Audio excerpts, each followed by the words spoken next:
तो देखो मिसलिनियस का क्वेश्चन नंबर 1 क्या दे रखा है, let f defined R to R, ठीक है, एफ एक्स का दे रखा है 10x + 7, find g R to R, g find करना है हमको, और such that g of f and f of g I R होने चाहिए। आई आर मतलब 1 R, identity in R, identity in R 1 होता है, वो 1 ही दे रखा है क्वेश्चन में।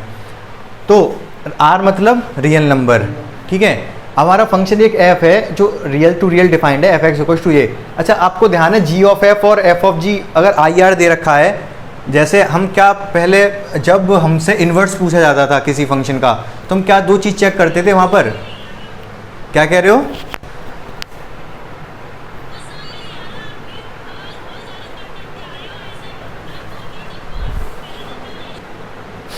तो क्या होता था जब हम किसी फंक्शन का इन्वर्स निकालते थे तो क्या 2 चीज़ चेक करनी होती थी हमें, एक तो चीज चेक करना होता था जी ऑफ एफ, क्या चेक करते थे, क्या आना चाहिए, आइडेंटिटी इन एक्स, और एफ ऑफ जी क्या आना चाहिए, आइडेंटिटी इन वाई। क्यों आई एक्स और वाई क्यों होते थे, क्योंकि ये एफ एक्स होता था, एफ एक्स होता था मतलब इसकी डोमेन एक्स होती थी। जैसे x to y function defined होता था, function f x to y ऐसे डिफाइंड होता था। तो यहाँ पर हम क्या बोलते थे, जी ऑफ एफ, एफ मतलब यहाँ एफ आ रहा है ना, तो क्या आना चाहिए, आइडेंटिटी इन एक्स आना चाहिए, क्योंकि एक्स टू वाई डिफाइंड है। और जी कैसे डिफाइंड होता था फिर इसका inverse, y to x, y to x define होता था, इसकी डोमेन वाई होती थी। तो यहाँ पर एफ ऑफ जी मतलब यहाँ जी आ रहा है ना, तो जी वाई भी लिख सकता हूँ मैं चाहूँ तो क्या आना चाहिए, आइडेंटिटी इन वाई आना चाहिए। अब ये रियल टू रियल डिफाइंड है दोनों फंक्शन, तो यहाँ पर जी ऑफ एफ और एफ ऑफ जी कैसे होनी चाहिए, identity in R. Identity in are मतलब आइडेंटिटी आर में क्या होती है वो छोड़ो। तो ये बात आपको समझ में आई। तो अब आप एक बात तो समझ गए, क्या समझ गए यहाँ से, कि अगर ये दोनों चीज़ होती थी तब फंक्शन कैसा होता था, इन्वर्टिबल होता था, इन्वर्टिबल होता था। और यही जी एफ का क्या होता था, इन्वर्स होता था। इसका मतलब अगर ये दोनों कंडीशन दे रखी हैं और ये आइडेंटिटी इन आर दे रखा है, इसका मतलब जी क्या है, एफ का इन्वर्स है। अगर जी ऑफ एफ और f of g identity in R दे रखी हैं, अगर आर टू आर डिफाइंड है, ये कंडीशन ही वो होती थी जिससे हम ये कह देते थे कि फंक्शन इन्वर्टिबल होगा और जी क्या होगा यहाँ पर, एफ का इन्वर्स होगा। तो इसका मतलब ये पूछना क्या चाह रहा है, एफ एक्स दे रखा है इसने, जी पूछ रहा है हमसे, जी वाई या जो भी कहते हो आप, तो इन्वर्स पूछ रहा है इसका। इन्वर्स निकाल दोगे इसका, इन्वर्स निकालना बहुत आसान है। कैसे निकालते हैं इन्वर्स, जैसे इसको वाई लेट कर लो, वाई 10x + 7, 7 को इधर ले आओ, y - 7, 10 को नीचे ले जाओ, x आ जाएगा। इसको आप जी वाई लिख सकते हो, जी वाई क्या हो जाएगा, y - 7/10। ये पूछ रहा है आपसे वो। आई बात समझ, सभी को क्लियर है ये? आइडेंटिटी इन रियल नंबर, जैसे अभी समझाया ना मैंने, फंक्शन जब f x to y defined होता था तो हम यहाँ पर क्या बोलते थे, एफ जी ऑफ एफ क्या होना चाहिए, आइडेंटिटी इन एक्स। एक्स क्यों, क्योंकि फंक्शन एफ की डोमेन एक्स है, ठीक है। तो एक्स में आइडेंटिटी होना चाहिए था ये यहाँ पर। अब ये फंक्शन जी वाई, जी क्या होता था, वाई टू एक्स डिफाइन होता था, उल्टा हो जाता था ना, तो यहाँ पर आइडेंटिटी इन वाई होना चाहिए, ठीक है। अब यहाँ पर रियल टू रियल डिफाइंड है तो आइडेंटिटी इन रियल, ठीक है। सेकंड क्वेश्चन में हमें क्या दिखाना है, f is invertible, to show f is invertible function देकर रखा है, f n n - 1 if n is odd, f n n + 1 if n is even. और फंक्शन कहाँ से कहाँ डिफाइंड है, whole number to whole number, ठीक है। तो इन्वर्टिबल शो करने के लिए हमें क्या दिखाना पड़ेगा यहाँ पर,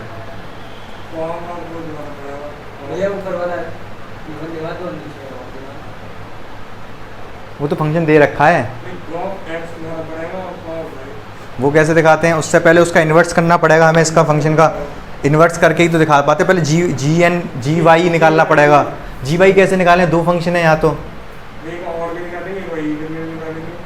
एक बार ऑड के लिए एक बार इवन के लिए,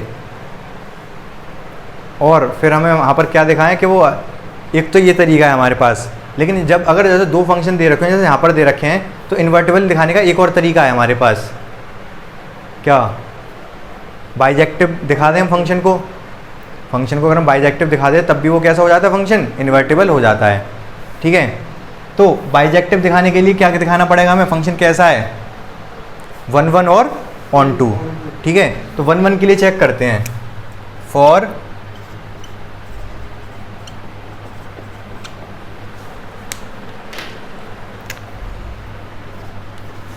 अब देखो यहाँ पर 1 1 के लिए क्या दिखाते हैं हम लेट करते हैं, late fn1 equal to fn2। ठीक है, लेट कर लें, कोई दिक्कत नहीं है, हमें पता है हम 1 1 के लिए ऐसे ही लेट करते हैं। इसके बाद क्या करते हैं, आवाज़ आ रही है मेरी क्लियर सभी को? ठीक है, तो बताओ इसके बाद क्या करते हैं, लेट हमने fn1 equal to fn2 late कर लिया 1 1 प्रूफ करने के लिए। इसके बाद नेक्स्ट स्टेप क्या होता है, fn1 की वैल्यू रखते हैं, fn2 की वैल्यू रखते हैं। fn1 fn2 की कौन सी वाली फंक्शन के अकॉर्डिंग रखूं, पता ही नहीं हमको ये पता ही नहीं है। तो जब भी ऐसे दो फंक्शन अगर हो जाएं जहाँ पे केसेस बनते हैं, ठीक है, केसेस क्या बनेंगे,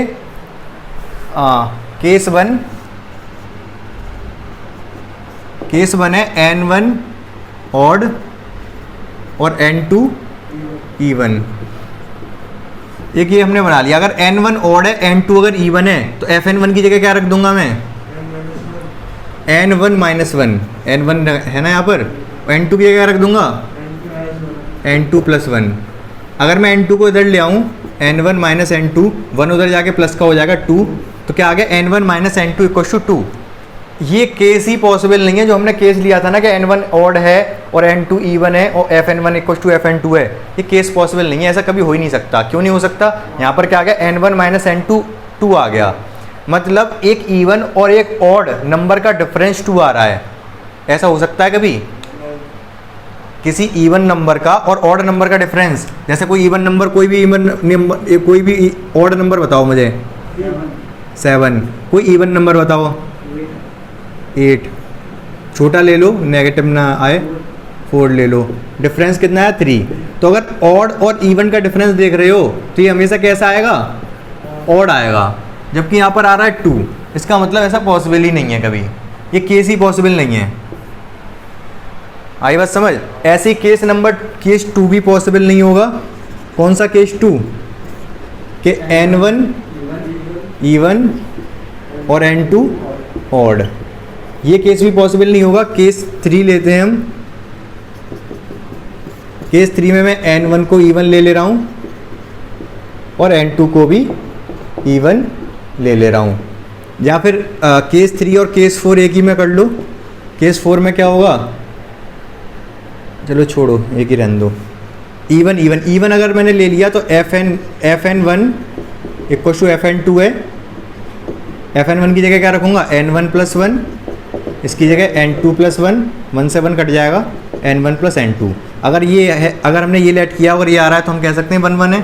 सेम केस 4 के लिए हो जाएगा, ऑड होगा तब n1 माइनस 1, n2 माइनस 1, तो वो n1 इक्वल टू n2 आ जाएगा।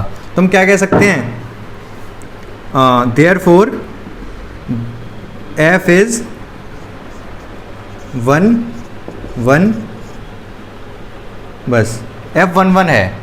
क्यों 1 1 है, क्योंकि दो जो कंडीशन थी, अगर n1 इवन है, n2 भी इवन है और n2 ऑड है और n1 भी ऑड है, तब ये डिफाइन हो रहा है 1 1 हो रहा है। और जो बाकी कंडीशन में 1 1 नहीं हो रहा था, बाकी कंडीशन ही पॉसिबल नहीं थी, वो ऐसा हो ही नहीं सकता जो केस 1 में हमने लेट किया।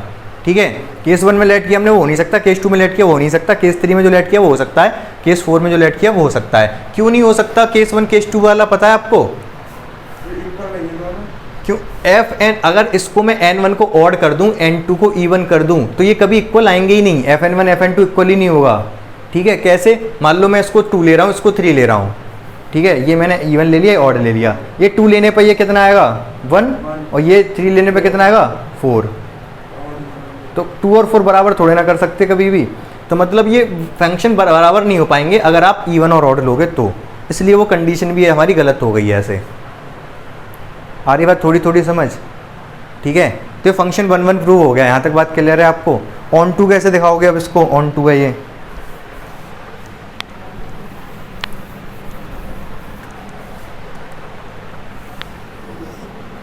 फॉर कैसे दिखाते थे फंक्शन ऑन टू होता है, बोलो जल्दी से।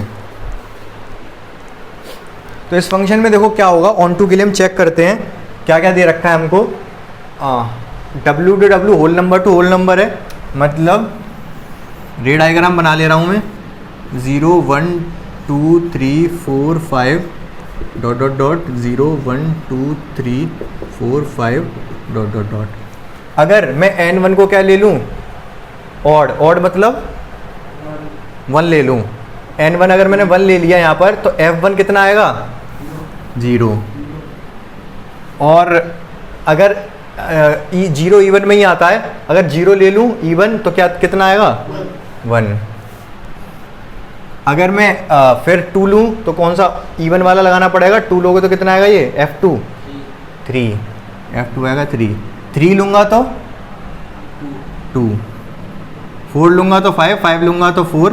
इस तरीके से सारे ऑक्यूपाइड हो जाएंगे ये, तो ऑन टू भी होगा ये।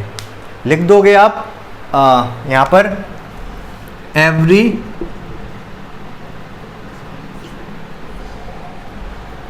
या फिर fn-1 fn-1 विल ऑक्यूपाई, क्या ऑक्यूपाई करेगा ये, n-1 रखोगे जब यहाँ पर मान लो ऑड के लिए है ना, ऑड रखते हैं तो इवन नंबर ऑक्यूपाई कर रहा है, will occupy all even number and fn-n+1 will occupy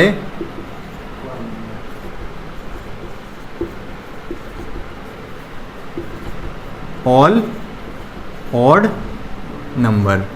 तो सारे इवन सारे ऑड ऑक्यूपाई हो जा रहे हैं, इसका मतलब ये ऑन टू है, therefore f is on to.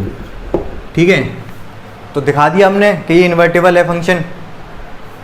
लिखोगे hence f is bijective therefore it will be invertible also, लिख लोगे ये लाइन। उसके बाद उसने बोला है कि इसका इन्वर्स भी बताना है आपको। इन्वर्स कैसे बताओगे, इसने बोला है W set find the inverse of f, f का इन्वर्स क्या होगा, y लेट कर लोगे यहाँ पर, हाँ अलग अलग निकालने पड़ेंगे। ये एफ एन दे रखा है हमें n-1 when n is odd, तो यहाँ पर रख दो आप y रख दो इसको, ये n-1 ही है तो n की वैल्यू कितनी आएगी y+1, तो इसको आप लिख सकते हो gy = y+1। लेकिन यहाँ पर ये हम रख ये अब जब हम यहाँ पर n को कैसा रख रहे हैं ऑड, तो ऑड -1 क्या होता है इवन, तो gy = y+1 होगा व्हेन y इज इवन बताया ना मैंने अभी, यही तो y है एक्चुअली हमारा। अगर मैं इसको ऑड रखूंगा तो ऑड -1 क्या आएगा इवन, तो ये इवन आएगा ना, ये y इवन आएगा, तो ये वाला इन्वर्स फंक्शन आ गया। इन्वर्स मतलब इसको आप लिख सकते हो f इन्वर्स g की जगह क्या लिख सकते हो f inverse y = y+1 when y is even. इसी तरीके से वो दूसरा वाले भी कर लोगे, f इन्वर्स y = ये शायद y-1 आ जाएगा व्हेन y इज ऑड। समझ आया अच्छे से। देखो इस क्वेश्चन में क्या दे रखा है, फंक्शन f है, देखो फंक्शन कहाँ से r, इसकी डोमेन r है और रेंज क्या है रेंज या फिर कोडोमेन कह सकते हो x की वैल्यू -1 से 1 तक। ठीक है, फंक्शन ये है, हमें दिखाना है 1 1 और ऑन टू है। ठीक है, तो यहाँ पर पहले तो ये mod x का कुछ करना पड़ेगा। mod x के बारे में आप जानते हो क्या होता है, for x greater than 0, x अगर ग्रेटर देन 0 है तो f(x) को मैं क्या लिख सकता हूँ x/1+x, और आधा इधर कर दे रहा हूँ for x less than 0, f(x) को क्या लिख सकते हैं हम x/1 - x। ठीक है, कोई दिक्कत नहीं होगी यहाँ तक। अब f(x) = x/1+x हो गया, हमें क्या चेक करना है 1 1 और ऑन टू। ऐसे मत करो, ऐसे ही रहने दो, फॉर 1 1। अब 1 1 के लिए कैसे चेक करेंगे, यहाँ पर x ग्रेटर देन 0 भी है, x लेस देन 0 भी है, तो दो फंक्शन हो गए यहाँ पर भी। जैसे पहले पिछले क्वेश्चन में 2 फंक्शन थे तो वहाँ पर भी 4 कंडीशन 4 केसेस बने थे, यहाँ पर भी कहीं ना कहीं 4 केसेस बनेंगे। कौन कौन से 4 केसेस होंगे?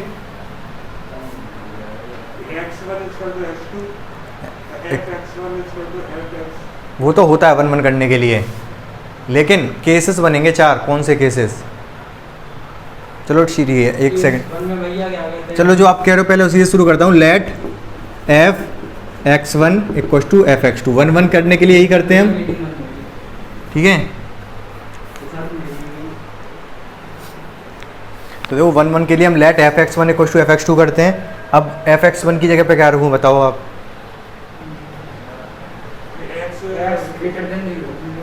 x greater than 0। ये वाला फंक्शन लगाऊं कि ये वाला लगाऊं? ऐसे कैसे कोई सा लगा दूं? हमें पता ही नहीं x यहाँ पर x1 0 से बड़ा है या छोटा है, तो पहले हमें केसेस बनाने पड़ेंगे। केस 1, केस 1 में लेट कर ले रहा हूँ x1 ग्रेटर देन 0 और x2 less than 0। Greater than 0 के लिए हमें ये वाला फंक्शन यूज़ करना पड़ेगा, ये हो जाएगा x1 upon 1 plus x1। Less than 0 के लिए ये करना पड़ेगा x2 upon 1 minus x2। Calculate करो इसको, इधर क्रॉस मल्टीप्लाई करोगे तो x1 माइनस x1 x2, इधर क्रॉस मल्टीप्लाई करोगे तो क्या आएगा x2 प्लस x1 x2। तो क्या हो जाएगा ये?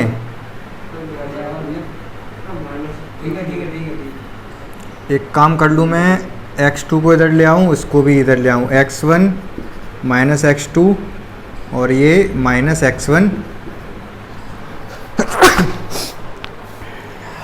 तो यहाँ से तो ये हमारे पास आ गया बेसिकली। तो यहाँ से x1 इक्व टू x2 तो नहीं आया, तो हम क्या कह सकते हैं, या फिर हमें कुछ ऐसा दिखाना पड़ेगा। x1 x2 तो ठीक है, हमें क्या 1 1 और 1 2 प्रूव करना है। आपको ये दिखाना है कि ये ऐसा कभी हो ही नहीं सकता। कैसे दिखा सकते हो बताओ? कि हमें केस ये अवॉइड कर, देखो ऐसे मत लिखो इसको, आप ऐसे लिखो, x2 को इधर ले आओ, x1 माइनस x2 कर दो और ये इसको उधर ले जाओ 2x1 x2 कर दो। अब ये कभी भी पॉसिबल नहीं है। क्यों? ये हमेशा कैसा होगा, ये पॉजिटिव है और ये हमेशा नेगेटिव है। अब आप सोच रहे होगे कैसे, ये हमेशा आवाज़ देखना उसमें आ रही है कि नहीं? अरे सुनो, अब मैं बोलूँगा तब। ये देखो हमेशा पॉजिटिव होगा। पॉजिटिव क्यों होगा? x1 हमेशा x1 ग्रेटर देन 0 है, मतलब पॉजिटिव। कुछ भी मान लो पॉजिटिव में 1 2 3 मान लो, 1 ही मान लो। और x2 नेगेटिव है, नेगेटिव मतलब कुछ भी नेगेटिव मान लो, -10 मान लो, -10 माइनस माइनस प्लस, तो +10 हो जाएगा, ये 11 आएगा, प्लस का 11। और यहाँ पर अगर एक पॉजिटिव एक नेगेटिव तो ऑब्वियस सी बात है नेगेटिव रहेगा ये मल्टीप्लिकेशन। इस वाले में देखो ना आप, ये पॉजिटिव है ये नेगेटिव है, नेगेटिव नेगेटिव पॉजिटिव हो जाएगा ये, और ये पॉजिटिव है ये, तो ये ऑलवेज पॉजिटिव रहेगा, ये हमेशा नेगेटिव रहेगा। ऐसा हो ही नहीं सकता पॉजिटिव नेगेटिव के बराबर हो जाए। आ रही है बात समझ? पॉजिटिव नेगेटिव बराबर नहीं हो सकते, तो this case is not possible, this case is not possible. तो अब ये केस पॉसिबल नहीं है, तो केस 2 भी पॉसिबल नहीं होगा, एंड केस 2 कौन सा? x1 लेस देन 0 और x2 greater than 0 also not possible. ये भी पॉसिबल नहीं होगा। तो पॉसिबल क्या होगा फिर? एक और कौन से केस रहेगा? केस 3। केस 3 क्या होगा? दोनों x1 ग्रेटर देन 0 और x2 greater than 0। x1 x2 दोनों अगर ग्रेटर देन 0 है तो क्या होगा यहाँ पर? Late fx1 equal to fx2, ठीक है। तो केस नंबर 3 हो गया, और केस में हमने लेट कर लिया fx1 fx2 के इक्वल है। अगर दोनों x 0 से बड़े हैं तो ये वाला फंक्शन लेंगे हम x1 अपॉन 1 प्लस x1 और x2 अपॉन 1 प्लस x2। इसको आप सॉल्व करोगे तो x1 इक्वल टू x2 आ जाएगा। ऑब्वियस सी बात है, जब सेम सेम है तो बराबर ही आएंगे। ऐसे ही लेस देन वाले में सेम आ जाएगा। केस 4 में x1 लेस देन 0 और x2 लेस देन 0। तो यहाँ पर क्या होगा, x1 late f(x1) equal to f(x2)। तो क्या होगा, तो क्या होगा यहाँ पर, अगर f(x1) f(x2) के इक्वल है और ये लेस देन है दोनों, तो ये वाला फंक्शन लग जाएगा x1/1 माइनस x1 और x2/1 माइनस x2। यहाँ से भी x1 इक्वल टू x2 आ जाएगा। तो देखो, जब ये इक्वल नहीं आए थे तो वो केस भी पॉसिबल नहीं थे, और जब ये इक्वल आए हैं तो वो केस ही पॉसिबल, तभी केस पॉसिबल है। तो हम कह सकते हैं देयरफॉर f इज़ 1 1। 1 1 तो हमने प्रूव कर दिया। अब ऑन टू कैसे दिखाएंगे हम इसको, अभी देखो 1 1 तो प्रूव हो गया, ये ऑन टू प्रूव करने के लिए ध्यान से समझना पड़ेगा आपको, ठीक है। ये वाला मिटा दे रहा हूँ, स्क्रीनशॉट लेना चाहो तो ले लो। ये केस 1 केस 2 में नहीं हुए थे, ये पॉसिबल ही नहीं थे। केस 3 केस 4 में ये हो गए थे।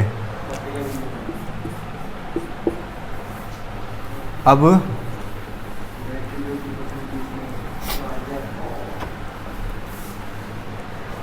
देखो यहाँ पर क्या है, मैं करके ऑन टू का केस दिखाता हूँ आपको। पहले कुछ वैल्यू रख के दिखा देता हूँ तो आपको समझ आ जाएगा। हमारे डोमेन में क्या है, ऑल रियल नंबर है। ऑल रियल नंबर में कौन कौन से, और यहाँ पर क्या -1 to 1 है। इधर -1 to 1 का मतलब क्या है, -1 और 1 इंक्लूड भी नहीं होंगे, क्योंकि हाँ इनफाइनाइट हो जाएगा, नहीं होंगे इंक्लूड। तो कौन कौन सी वैल्यू ले लूँ, एक तो 0 ले लूँ, 0.5 ले लूँ, 0.9 ले लूँ, और -0.5 ले लूँ, और -0.9 ले लूँ। इतनी वैल्यू काफ़ी हैं। और बेसिकली ये तो वैल्यू आएंगी। 0.9 हमने ले लिया, कोई बात नहीं। इधर ऑल रियल नंबर लेने, ऑल रियल नंबर में क्या क्या ले सकता हूँ मैं, 0, 1.5 ले लो, 1 ले लो, 2 ले लो, बस 10 ले लो। यहाँ पर भी -0.5 ले लो, 1 ले लो, -2 ले लो, ऐसे ही चलने दो। अब ध्यान से देखो आप, होगा क्या, फंक्शन हमारे क्या थे, फंक्शन मैंने मिटा दिए। f(x) इक्वल टू क्या था, x/1 + x when x greater than 0, और f(x) था क्या, x/1 - x when x is less than 0। तो ठीक है, x ग्रेटर देन 0 मतलब 0.5 के लिए देखो, या फिर 1 के लिए देख लो। अगर मैं वैल्यू रख दूँ 1 ग्रेटर देन 0, इसमें रखेंगे 1/½ आ जाएगा। 1 से किसका कनेक्शन जाएगा, हाफ का, ठीक है। अगर मैं 2 रख दूँ तो 2/3, थोड़ी वैल्यू और बढ़ जाएगी, 0.5 से तो बड़ी होगी, 2/3 यहाँ कहीं होगा। अच्छा, कभी ये वाली वैल्यू 1 से ज़्यादा हो पाएगी, ये 1 से ज़्यादा दे पाएगा, कभी नहीं दे पाएगा, क्योंकि ऊपर वाला नीचे वाले से छोटा है। तो हमेशा 1 से छोटी वैल्यू मिलेगी हमको। 1 से छोटी मतलब 0 से लेके यहाँ तक 1 तक की मिल जाएंगी वैल्यू हमको, ठीक है। जब पॉजिटिव रखेंगे तो सारी वैल्यू मिल जाएंगी। नेगेटिव के लिए देखते हैं, अगर मैं x को नेगेटिव रख दूँ, नेगेटिव मतलब क्या रखना चाहोगे, अच्छा 0.5 रखना चाहो रख लो, 0.5 रख के भी देख लो क्या आएगा। ये क्या हो जाएगा, 1/2 आएगा, 1.5 और नीचे 1.5, तो कितना आ गया ये 1/3। 1/3 कहाँ मिलेगा, यहाँ कहीं होगा, 0.5 से तो कम है ये। अब ऐसे ही -1 रख ले, देख लो, यहाँ -1 रखोगे तो क्या आएगा, ये -1 तो नेगेटिव है, इसमें रखना पड़ेगा ये -1, और ये +2 हो जाएगा, -½ 1 रखने पे आएगा -½ ठीक है। और कुछ रख के देखना चाहो रख लो, -2 रखोगे तो ये 3 हो जाएगा, ऊपर -2 2/3 आ जाएगा। ऐसे ही 0 पे मिल जाएगा, क्या 0 पे क्या मिलेगा, 0 मिल जाएगा। तो आप देख पा रहे होगे सारी वैल्यू ऑक्यूपाई होती जा रही है कहीं ना कहीं, ठीक है। तो ऑन टू तो है ये, इस तरीके से हमने देख पाए। एक चीज़ और देख पाए हम, जब प्लस था तो हमें प्लस वाली वैल्यू मिली, नेगेटिव था तो नेगेटिव वाली वैल्यू मिली। तो हम दिखा देंगे इसको, ये ऑन टू कैसे दिखाएंगे। अब ये दे रखा है ना, फॉर x ग्रेटर देन 0, इसको y लेट कर ले रहा हूँ मैं, y x/1 + x, तो क्या आएगा ये, कैसे कैलकुलेट करोगे, हमें x चाहिए इन टर्म ऑफ y, तो इसको इधर ले आऊँ मैं y और xy और ये x। अब क्या करूँ, मुझे x चाहिए, x को उधर ले जाऊँगा मैं, y x - xy, x common ले लूँगा, क्यों ले लूँ y कॉमन, y में थोड़ा ना चाहिए, 1 - y। अब x की वैल्यू क्या आ गई, y अपॉन 1 माइनस वाई। इस फंक्शन को मैं लिख सकता हूँ जी वाई क्या है, y अपॉन 1 माइनस वाई। ये इन्वर्स फंक्शन हो गया इसका, ठीक है। इन्वर्स क्यों निकाल रहे हैं हम, इन्वर्स थोड़े ना बताना हमें, इन्वर्स ऑन टू बताना है, इन्वर्स मत बनाओ। यहाँ तक करके दिखा दो बस, यहाँ तक हमने दिखा दिया x equal to y upon 1 minus y दिखा दिया हमने।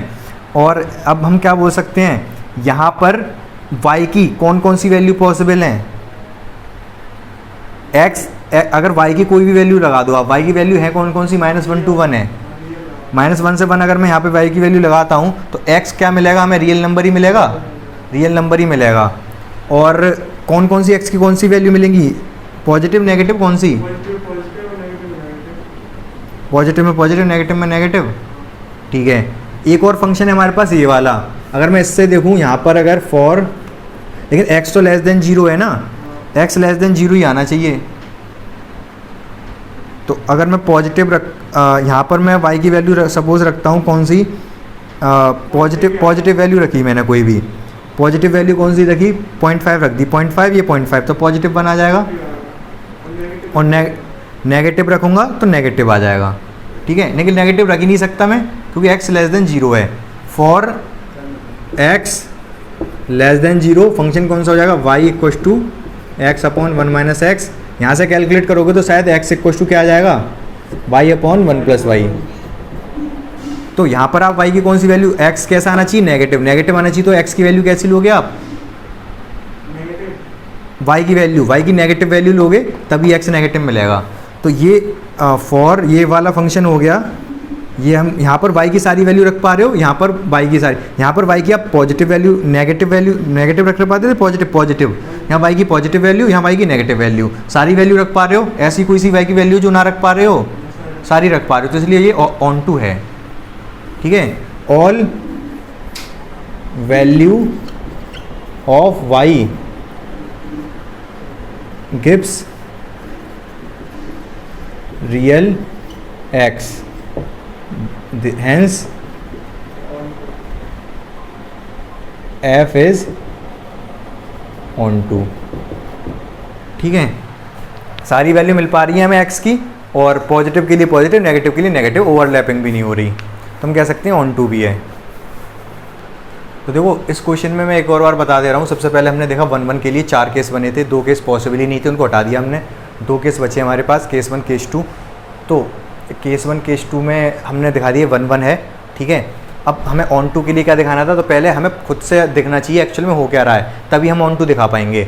हमने क्या किया, वैल्यू रख ली कुछ, ये रियल नंबर थी, डोमेन रियल रख ली, यहाँ पर रेंज क्या थी, -1 to 1 थी, -1 to 1, तो -1 से 1 कुछ वैल्यू रख ली, ठीक है। उसके बाद हमने इन दोनों को रिवर्स कर, जैसे हम इन्वर्स निकालते हैं उसी तरीके से हमने निकाल दिया, ये भी निकाल दिया, ये भी निकाल दिया। तो हम यहाँ पर देख पाए हम क्या y की सारी वैल्यू रख पा रहे हैं। ऑन टू फंक्शन होता कौन सा है, जिसमें हम y की सारी वैल्यू रख पाएँ। तो यहाँ पर हम y की वैल्यू कहाँ से कहाँ तक रख पा रहे हैं, y की वैल्यू -1 से 1 है, -1 से 1 रखने को रख सकते हैं लेकिन रखेंगे नहीं हम, क्योंकि हमें x कैसा चाहिए, पॉजिटिव चाहिए, ग्रेटर देन 0 चाहिए। तो हम x की y की वो वाली वैल्यू रखेंगे जिससे हमें x पॉजिटिव मिले। x पॉजिटिव कब मिलेगा, अगर y की हम पॉजिटिव वैल्यू रखेंगे। नेगेटिव रख दी, मान लो हमने 0.5 रख दी, तो -0.5 और ये पॉजिटिव हो जाएगा, तो वो नेगेटिव वैल्यू देगा। नेगेटिव नहीं रखनी, पॉजिटिव रखनी है, तो y की सारी पॉजिटिव वैल्यू रखी जा सकती हैं इसमें, ठीक है। इसी तरीके से हमने दूसरा वाला जो फंक्शन था उसमें ये रखा, तो यहाँ पर y की सारी नेगेटिव वैल्यू रखी जा सकती हैं, ठीक है। तो y की पॉजिटिव और नेगेटिव सारी वैल्यू रख पा रहे हैं हम -1 से 1, इसके मतलब पूरी हमारी कोडोमेन ऑक्यूपाइड है, पूरी अगर कोडोमेन ऑक्यूपाइड है तो हम बोल देते हैं फंक्शन ऑन टू है, ठीक है। तो ये फंक्शन हमने ऑन टू भी प्रूफ कर दिया, 1 1 भी प्रूफ कर दिया। बात अच्छे से समझ आ गई।